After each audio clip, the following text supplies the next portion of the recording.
Well, I thought we beat a good team tonight. I thought we, beat a team that's very difficult to scout as well as defend. Their style of play, as I talked to their coach, I really did like their style of play when we were scouting them, and because it's such a unique system. 5 guys that can shoot the basketball, but all 5 guys can get to the basket and make plays as well. And I think that showed tonight. And then they play, like their coach did. They never quit. They play every possession. And I thought they did a really good job. Now I thought our guys, when we built the lead, we have to learn how to sustain it and build on it. I thought, we made some mistakes during that time, and they were able to cut our lead. But when they cut to 3, I thought our guys have done what they've done all season long, and that's they've responded. They made the plays they need to make to build the lead back up again. And they played with a lot of poise down the stretch, and gave us a chance to win the game.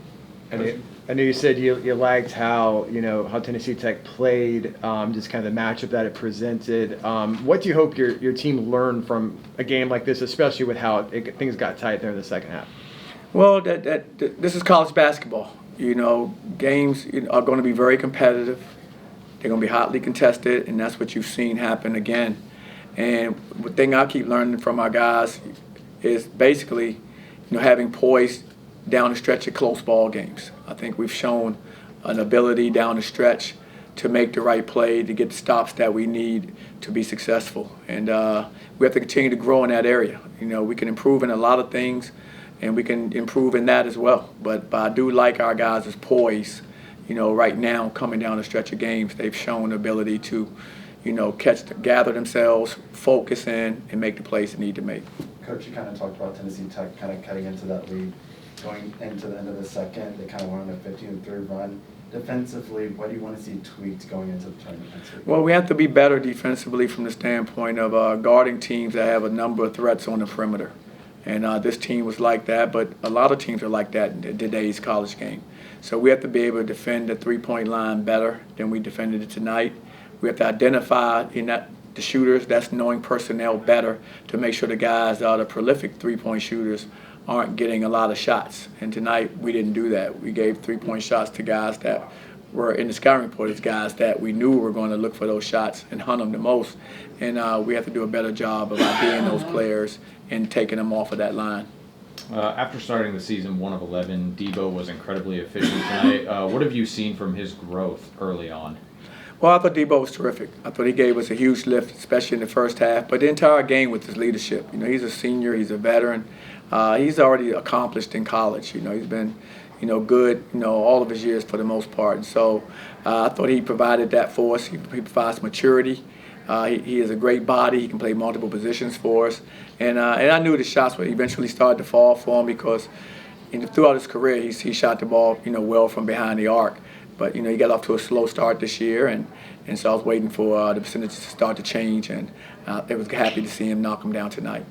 Darius Johnson hit the 1,000-point mark in his career tonight. What does he mean to this program? He means a great deal to our program from the standpoint. He's been a part of some really good moments, and he's leading us again this year. I think, for Darius, I look at a young man that's a 4-year player in one program.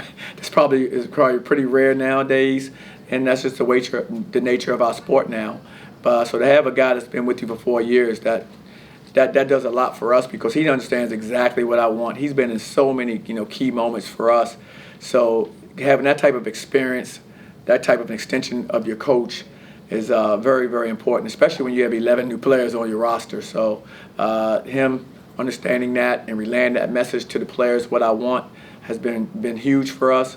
And he scored, of course, 1,000 points. And for me, when you score 1,000 points, like I said earlier, it's not about you; it's about your teammates and everybody around you.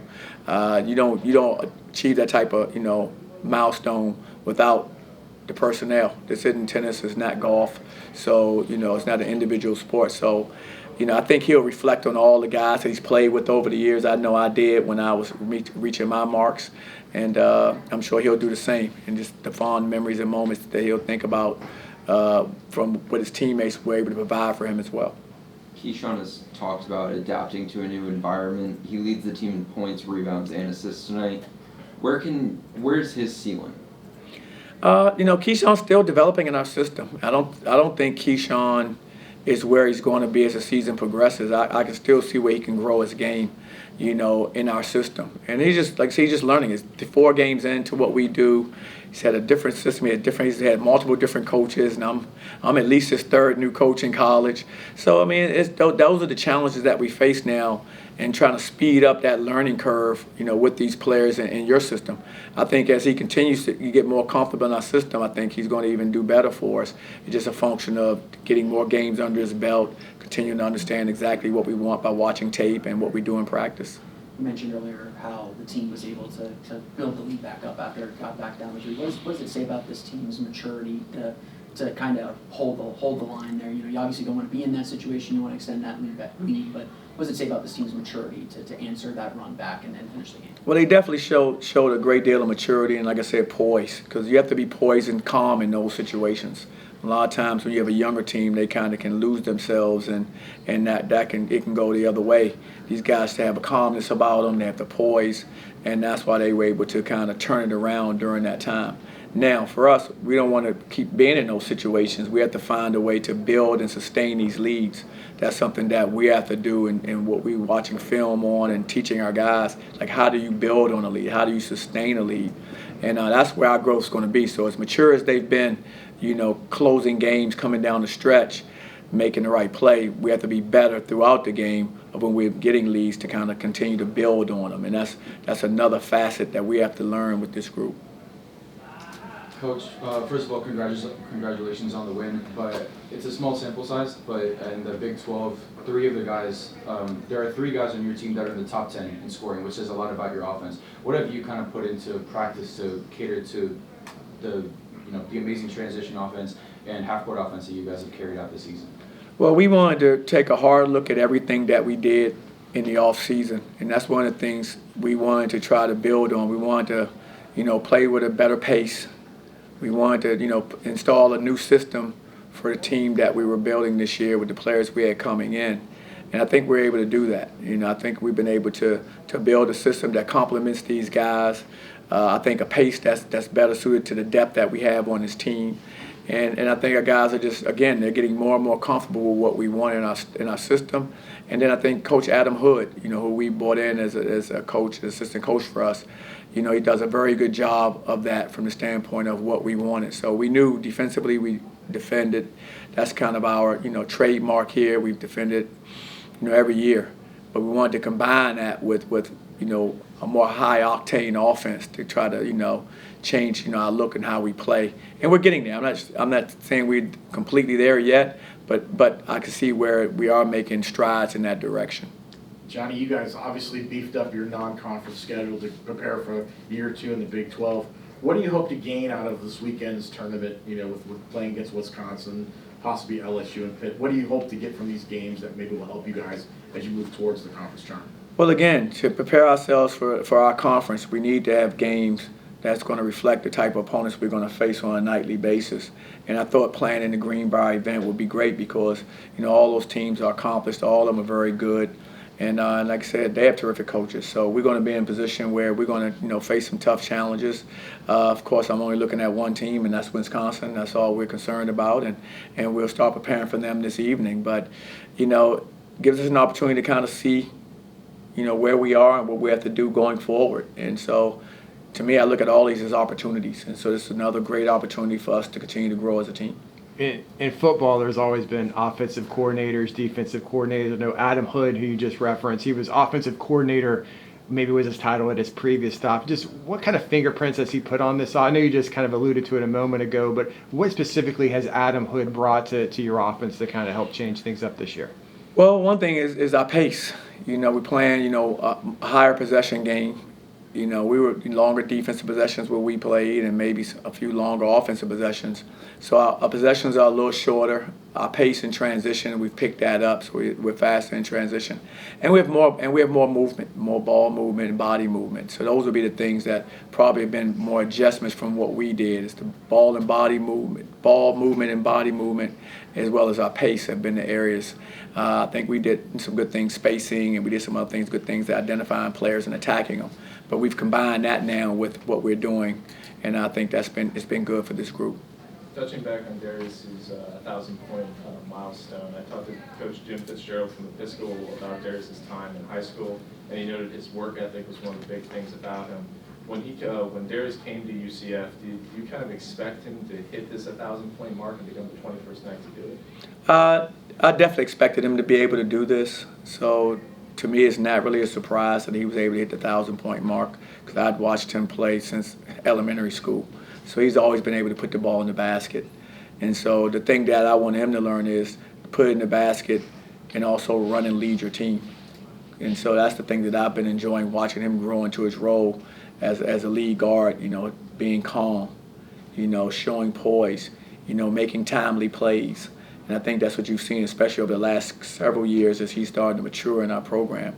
You're seeing him grow in those areas, and he's become a very good point guard. I mean, I wouldn't trade him for any point guard anywhere. I mean, I think he does a great job for what we do in our system and who we have. And I'm glad he's on our team. You guys have started 4-0 with the home crowd behind you, but now you go to neutral territory to face a top 25 opponent. What kind of test will this be for the team? Oh, this will be a great test for us. Like you said, going to a neutral site, playing Wisconsin, an opponent that's very, very talented out of the Big Ten.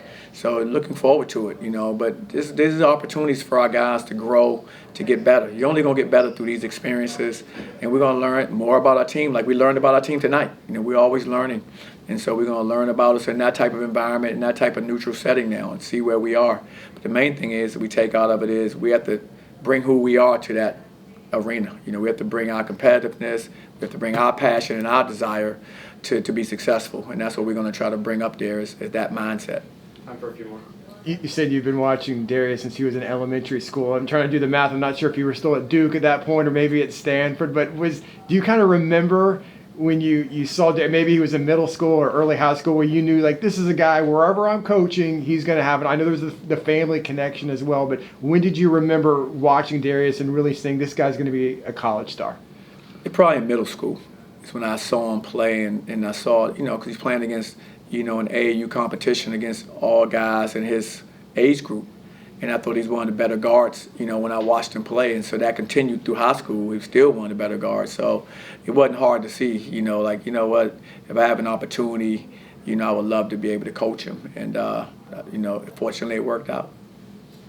Coach, you guys were a plus 22 in the second chance Wednesday. Was that something that you put an emphasis on coming into today's game? No, we did. We thought one of our advantages was our size and our length. And we had to take advantage of that because they were playing, we always say styles makes fights. And so their style is playing small ball and spacing the floor, penetrating and pitching and kicking out the shooters. So our style is we play bigger, we play longer. And so we have to be able to have our style, take advantage of our strengths. And they were trying to take advantage of their strengths. And one of our strengths was, on the offensive boards. We had to have that type of a number on the offensive boards to offset some of the things that they could do offensively on their end. So, and we emphasize it, and I'm glad to see our guys, respond. Coach, today you went up against, you just mentioned it, but a much smaller team than you guys. Is that something you kind of look forward to, or something that stands out to you before you send out your roster? No, absolutely. You want to face all different types of opponents because in conference play, you're going to face different styles again. And you have to have seen those different styles in order to be successful. Some teams are going to play small ball. Some teams are going to play big. And you have to be able to find a way in each one of those situations to be successful. And this gives us a snippet of what we have to do. So we'll be able to watch film. We'll be able to talk to our players and practice things that help us playing an opponent like this based on what we just saw. Because we're going to see it again by some team. I can't say which. I haven't watched any of the teams play yet. I'm sure somebody's playing smaller, and when that happens, we have to be prepared. Notice Mikey Williams out of the group. When do you expect to work him in to get action?